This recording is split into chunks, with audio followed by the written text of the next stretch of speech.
jadi kemarin di tahap pertama kami membangun 31 unit gudang dan semuanya untuk dijual.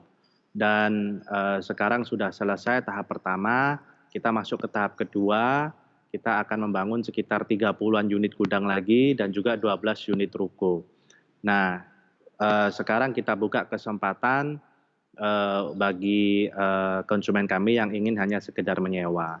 Tapi ada juga ke depan di dalam lahan baru yang akan kita akuisisi, kita sudah merencanakan untuk menyediakan satu kawasan khusus berikat dan di situ khusus nanti kita akan hanya menyewakan saja kepada konsumen-konsumen atau UMKM, para eksportir importir yang membutuhkan gudang dengan status berikat.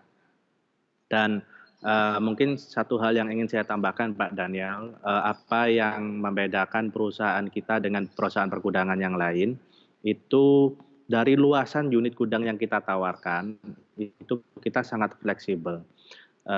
Luasan unit terkecil yang kita tawarkan itu 300 meter persegi.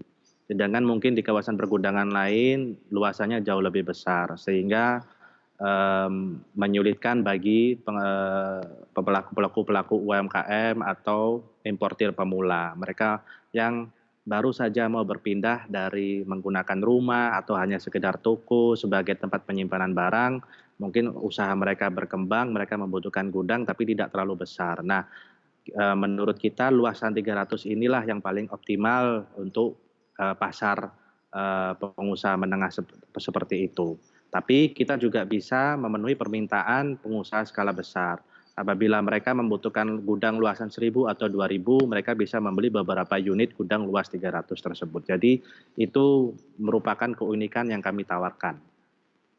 Berarti ke depannya memang akan berfokus di wilayah Surabaya saja ini ya Pak Felix? Untuk sementara minimal dalam 5 tahun ke depan ini rencana capex kita memang untuk fokus di izin lokasi yang sudah kita miliki yaitu seluas 30 hektar. Jadi seluas izin lokasi 30 hektar itu setelah IPO ini kita akan menguasai sekitar 10 hektar. Jadi masih ada peluang 20 hektar lahan lagi yang masih bisa kita bebaskan. Tapi tidak menutup kemungkinan juga kita juga menerima inquiry-inquiry dari perusahaan asing yang ingin bekerja sama dengan kita untuk mengelola komplek pergudangan di luar Surabaya. Itu juga sedang dalam penjajakan tapi belum ada yang pasti.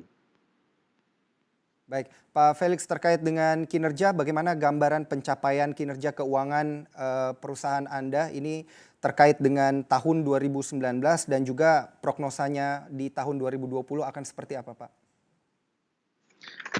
Iya, jadi kemarin di tahun 2019 kita berhasil membukukan penjualan sebesar 23 miliar rupiah dan mencetak laba bersih senilai 4,6 miliar rupiah. Di tahun 2020 ini dengan adanya peningkatan modal dari hasil IPO, kita berencana membukukan penjualan sebesar 150 miliar rupiah dan adanya pendapatan sewa sebesar 8,6 miliar rupiah dengan mencetak laba bersih sebesar 41,9 miliar rupiah.